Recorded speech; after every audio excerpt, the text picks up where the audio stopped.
Okay, ladies. Ladies, gather round, take a seat.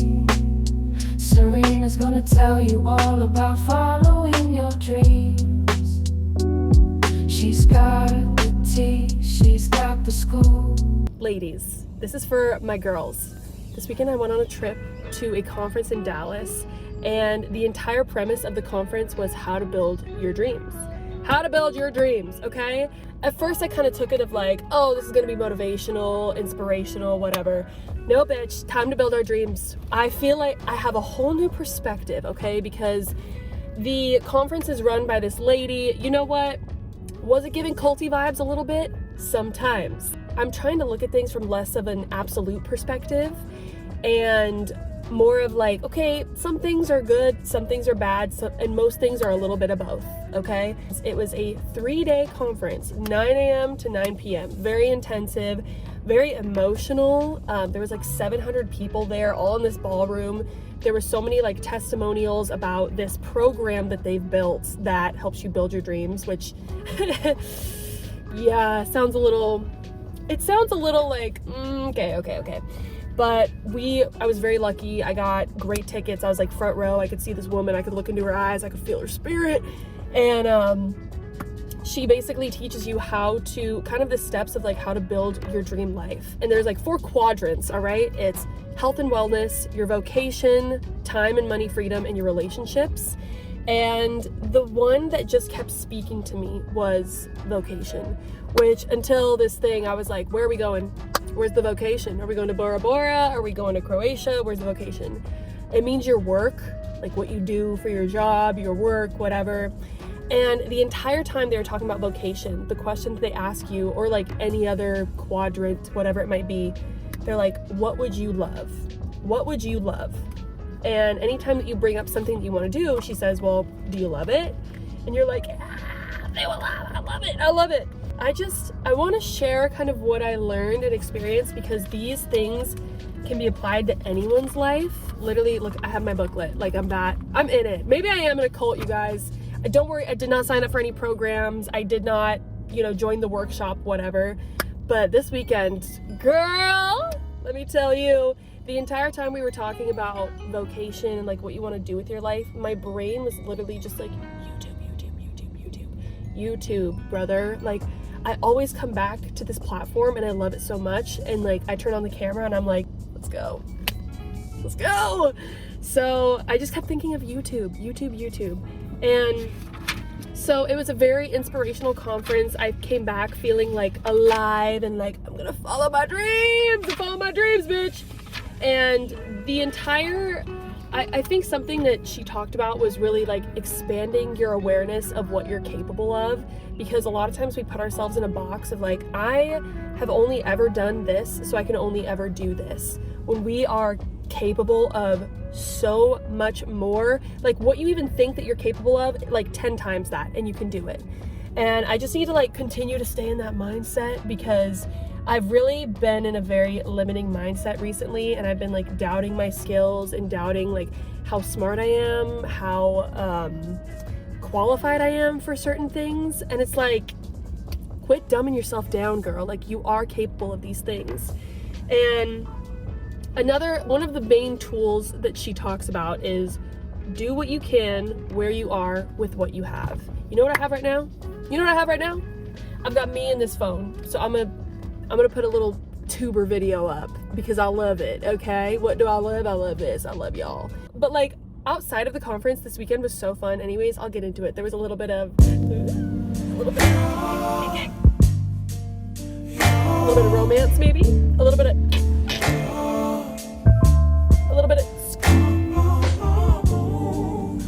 I'm sorry, I know I might seem all over the place, and I really can't articulate how much this weekend just like put fire in my heart, because it truly did.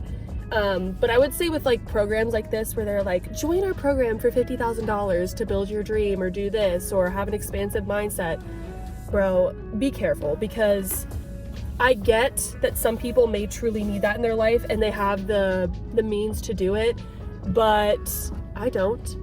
And even people who didn't have the means, they were like, there's always a way. And yes, there is always a way, but is it the right path for you in that moment? You know, like I could 100% take out a loan and just be $50,000 in debt and do their program. But I just don't think that's the way for me right now because I'm young and I don't want to make these like big financial decisions. And you know, maybe I am making a mistake not buying the program. No, I'm not. But it was a very, very mind-opening weekend where I was just like, wow. And hearing everyone's stories of how they like transformed their lives through essentially this program, but just kind of like the teachings of this woman who runs this like dream builder type of thing. It was inspirational. I think she changes a lot of people's lives, and if you have the means to spend that money, it can change your life. And if you're gonna say, okay, I'm gonna invest $50,000 here, but I'm going to expand, create a business, and I'm gonna gain like $4 million in a year, then it's worth it. But see, this is my limiting mindset. But then I'm also like, was I just brainwashed? Was I brainwashed? I think I was brainwashed in a really good way.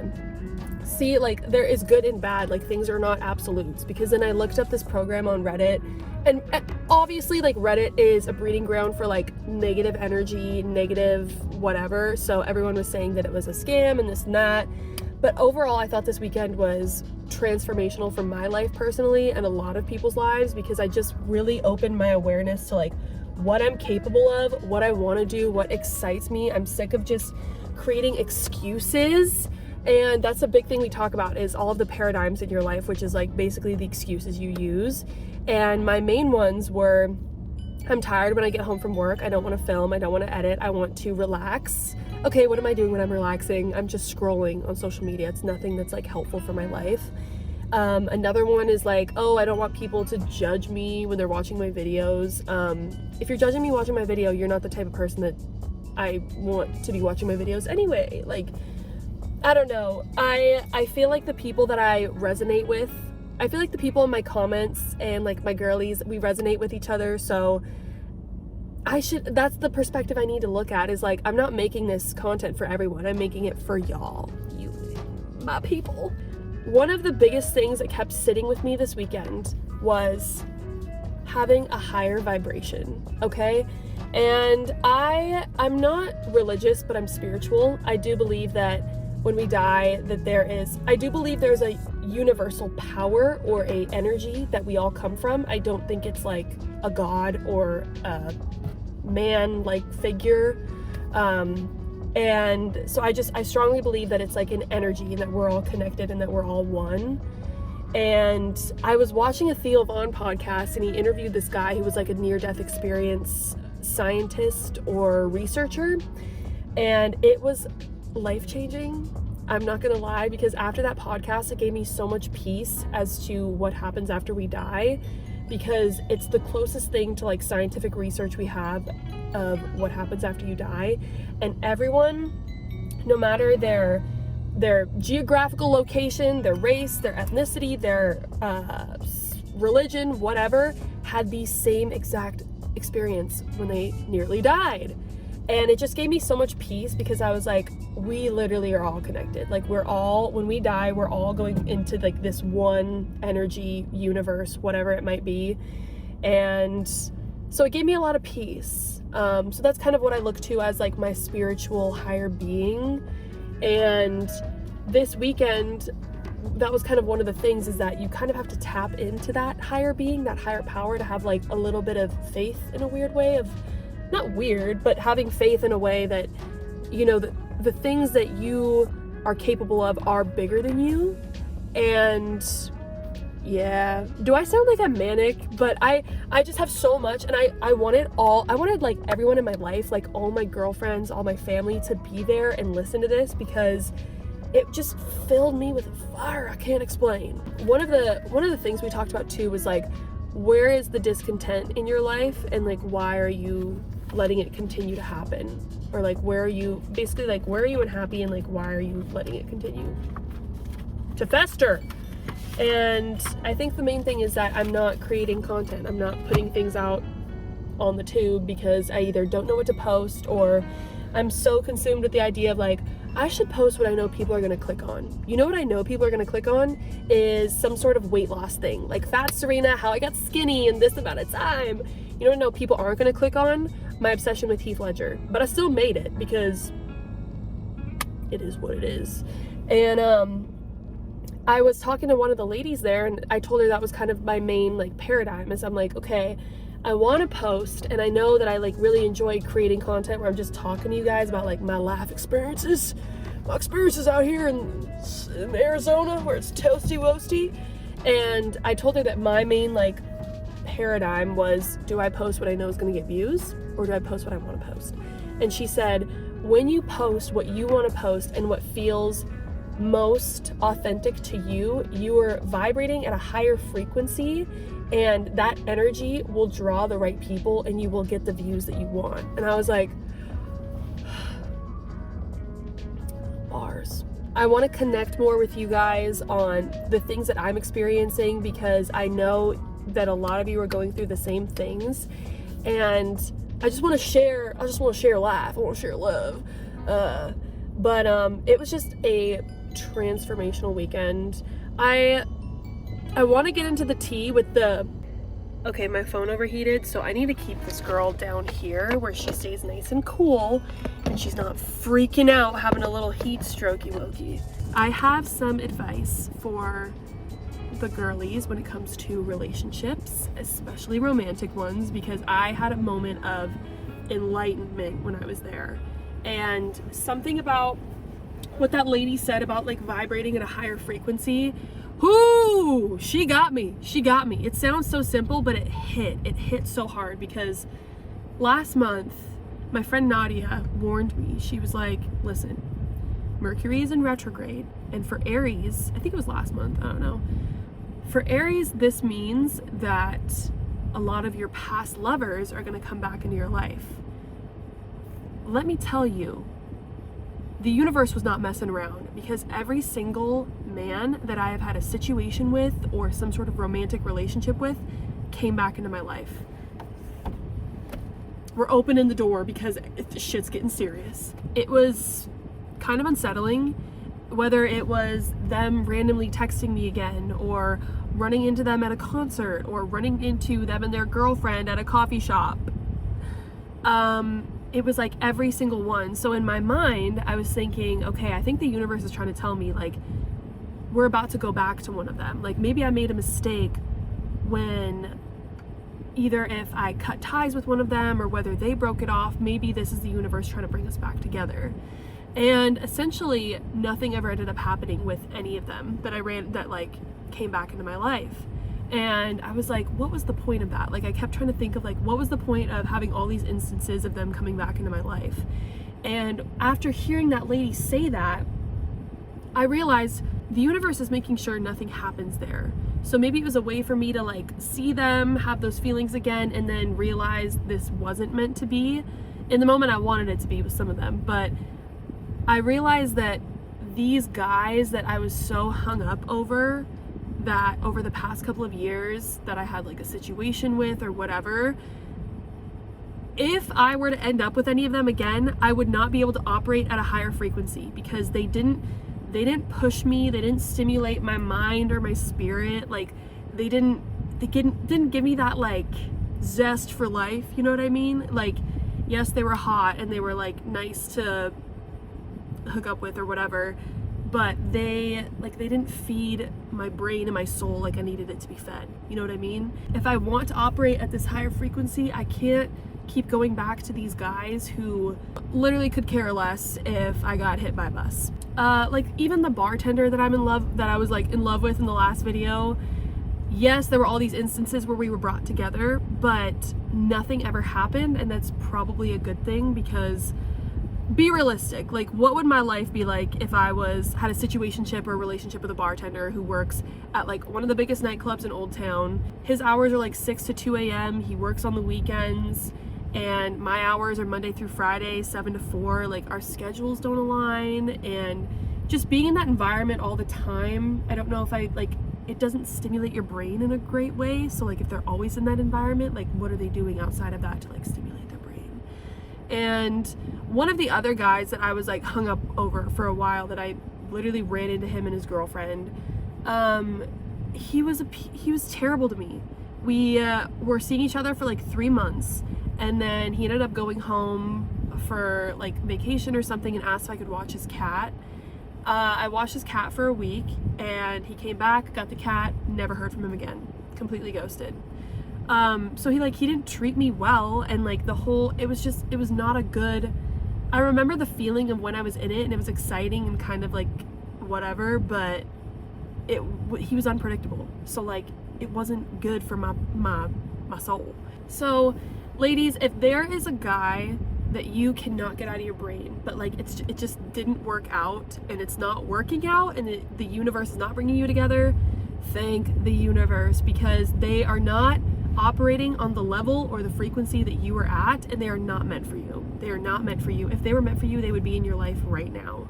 Okay, I got to drive because I need to get to my boss's house like ASAP for our little team meeting. But once I get off, I'm gonna tell you guys some romantic tea that happened on this trip that really solidified this idea of like the men who are on your frequency and on your level will be meant for you and will come into your life into ways that you might not expect. So, to be continued. I gotta drive. I think I'm late. Okay, meeting's done. I'm on my way to Trader Joe's. I need something to do after work to just like let out the stress. I'm just a little stressed out, not gonna lie. I'm a little stressed out. I also noticed that I think I'm just very sensitive. I'm very sensitive. I hold it in, but I let things that people say really get to me, and I need to chill and just realize like this is, it's real life. Like not everyone is gonna be like super nice to you all the time, and like sometimes like the hard truths are gonna hurt, but I'm just a little sensitive, okay?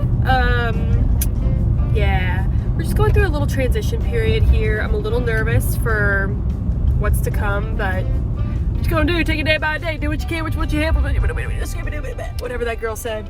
I truly had like a come to Jesus moment when it came to just figuring out my situation with men and relationships and things like that. If I hold myself to like a higher frequency, I'm gonna attract the type of man that will be at that same frequency as me. And so this weekend I got to see an old friend. I actually met him at one of my first conferences that I did at my old job. And this is a theme. Every time I go to a conference, I'd be meeting somebody who I'm like, I have a little conference crush, and he was my conference crush. But I met him back in Indiana at like a different conference, and I remember I saw him getting on the plane, flying from like Dallas to Indiana, and we had the same like layover, and I was like, that guy's kind of cute, and he's getting on my flight. I wonder if he's going to the conference. Not really expecting anything, because I was like, what are the chances? Well, boy, oh boy, he was at the conference. And I remember I thought he was really cute, and he came up to me and complimented my bag. This bag, bitch. And he was like, I love your bag. And then from there we started a conversation, and then we went out that night after the conference was over. I was with my boss and our VP, and they were like, we're gonna go to bed, and I was like, yeah, me too. No, bitch. I went out on the town. I went partying. I went to the clubs. I went out with this man. We were out till like 2 a.m. and yeah, we had a great night. It was so fun. And then the next night we did the same thing, except I had a flight at like 5 a.m. so I got no sleep. But we got to hang out. We got to know each other. Like, it was a lot of fun. But I haven't seen him in like 2 years. And I had this conference in Dallas, and I knew that he lived in Texas, so I was like, hello, sir, what are you doing? And so then Saturday night of this conference, we finished around like 9, and then he picked me up around 9:30, and we got some drinks at this little sushi spot, and we went to this one little like nightclub kind of by the stadium where the Cowboys practice, and it was just so fun, and it felt good to be around somebody that was like, I don't know, like we just get along so well. We have great chemistry. We're goofing around. We went back to his place for a little bit, and we were like unpacking the beef between Kendrick and Drake, which is getting intense. I didn't think it would get to this level, but I don't know. It was just like being around somebody like that where I'm like, oh my gosh, like somebody who he's like driven, he has like a bunch of different areas that he works in, and I don't know, he makes me feel like very I don't think we'll ever be anything, I know we'll never be anything serious, which is why it's like kind of fun every time we visit, but he just always makes me feel like I am that bitch. You know what I mean? The men who are going to be on that high vibration with us and just make us feel good and our energy feel right. You know what I'm saying? So let me tell you about what happened at this conference though. But I went to the concert, and mind you, it's like 80% women. There is no men there. And if there are men there, they're like in their 60s plus. So the options are limited. The options are limited, ladies. And the first day that I went in, I walked in and I got, because we had a premium ticket, I got a little water bottle, all right? And it said like, build your dream. And I did. So I take my water bottle and I take it to the little water fountain, I start filling it up. And this guy comes up to me and he was like, oh, nice water bottle. And I was like, thank you. And he was cute, tall, dark, and handsome, how I like him. And he's like, yeah, where did you get it? And I was like, oh, you know, it's that premium. You know, you just gotta go to the desk, let them know, you can get a water bottle. And I was like, you know what? Just name drop me and they'll give you one. Be like, as long as you know Serena, they'll give you a water bottle. And so we're like chatting, just kind of like, you know, bantering back and forth. But I found out that he actually worked for this company and that he did a lot of like their marketing and stuff like that. And he was asking me questions like, you know, what's the thing that you came here that like, what have you gotten out of this so far? Like, how has your experience been? Do you enjoy it? And he was really sweet. And I think there was a little something there because the eye contact was intense. But so we talked for like 15 minutes. Then I was like, all right, well, it was nice to meet you. I'll see you around like this weekend at the conference. And so the next day comes by and I see him again, and I walked up to him and I was like, hey, good to see you.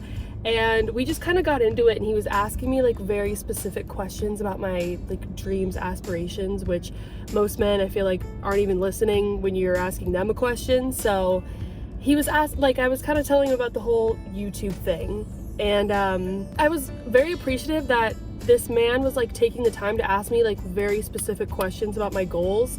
Like with YouTube, he was like, well, if you want this to be you know, like a form of income, like have you kind of planned out or mapped out like your different areas of income, whether it's like ad revenue, or do you want to sell a product online, do you want sponsorships? And it was never in like a mansplaining way either. It was very just like he wanted to help, you know. And I was like, you know what, I really haven't mapped out like how I'm gonna, the financials of it, you know. I just know that I love to talk. And so we were chatting a little bit, and then the conference was about to start again. This is day 2. And he was like, well, you know, how am I gonna like keep up with you in like this journey with your YouTube? And I was like, is this an opportunity to like give him my number? So I was like, well, I don't really have any other like socials. But I was like, well, I mean, I could give you my YouTube channel, or I could give you my number. And I was kind of like, was that a little too forward? And he responded, and he was like, why not both? Girl, okay, all right, sir. And so I gave him my number, and we've been texting. He lives all the way in like Florida, so I don't think it's gonna turn into anything, but I was just like, it was a conversation that I left and I felt so good about it, and just like somebody who's truly invested in like your dreams and you don't feel like it's a one-sided conversation of you constantly asking about like what they're doing, like what do they want in life. Like I feel like anytime I talk to a guy, because I know how to sweet talk a guy. My thing I always like to say is like when a guy like tells me their job, I'm like, do you love it? And if they say yes, I'm like, oh my God, that's amazing. No, I'll say, well, what parts do you love about it? Like what parts fire you up? Just little things. Like I feel like I'm always the one asking these damn questions. And finally I got an Uno reverse to myself, and it felt so good. But yeah, I'm just like, these 2 great guys come during this weekend when I was like, it really just, it shone a light on the fact that, you know, like these things will come. It just has to be the right time. And you can't force it. You cannot force somebody in your life to be that person, because they won't be. they were up here in my mind. I made them the right person, but they weren't. And they didn't, maybe they excited me in like different areas, but they didn't excite me up here. And that feels great. That feels so nice to be excited up in the brains. I'm so excited to be excited up in my cabeza. All right, my boss is a doctor, so essentially everything that she tells me that I need to do with my health, I take it and I run. I listen to that woman. She is so intelligent when it comes to like whole body health. So what I've kind of learned is that I am not eating enough protein, and that's why I am hungry more often, and that's why I feel like I can't shed a few couple pounds, especially like in this area. So I got some meat. I don't cook meat. I never cook meat. Protein, yep. What I would make for lunch would be like sweet potatoes, veggies, and rice, which there's just a lot of carbs, and that's why I haven't been able to lose like some of the fat that I've been wanting to lose, because carbs are good, but not all the time, and I've been having like little to no protein. Also, I just want to try something new. I never eat meat unless I'm like going out to eat or something. I just don't cook meat at home. And I want to see if it helps with my digestion at all, because we all know how that goes. If I talk about my GI one more time, you guys understand my struggle. But let's just meat haul, girl. I did get like obviously some veggies, but I want to kind of like maybe try and cut down on the carbs, so like the potatoes and the breads and things like that, and just replace it with more meat. You know what I'm saying? So I got me some chicken, some natural chicken, and I'm definitely gonna have to look up how to cook chicken because I don't know how. I always burn it because I don't want to get like salmonella, so I'm like, let me just fry this shit to its core. We got some shrimp, okay? And this is the one I'm scared of. I got some premium Angus beef, some sirloin tips. Yeah, I'm all about that meat tip, you know what I'm saying? So I got this. I don't know how to cook any of this. I'm just gonna attempt, hopefully not get sick. I just wanna see like how I feel having more protein, having more meat, because all I see her eat when we're in the office is like veggies, meat. She's always having like shrimp and steak and whatever. She's got a personal chef though. I've just got these two hands. I don't know, I need something different. And I realize I do eat a lot of carbs because the things that I eat are like overnight oats, a lot of sweet potato, a lot of rice, and apples. I know that there's like good carbs, but I just eat a lot of carbs. And like, yes, I love myself, happy with my body, but we could do better, okay? So I just want to see how I feel, if I see any changes in my physique, and kind of go from there. So this is the week of the meat, big meat week. And I'm gonna start cooking with butter because she told me either butter or ghee are better for you than any sort of like canola oil, vegetable oil, even olive oil. I don't know, but like this woman knows so much about the human body and like how we function and the things that are good for our body, our brain, our everything. So I'm like, okay, let me get on the butter train. I'm kind of starting to feel like Joe Rogan or one of those guys who's like, butter meat, yeah! But I swear, that's not me. I'm just like, butter and meat.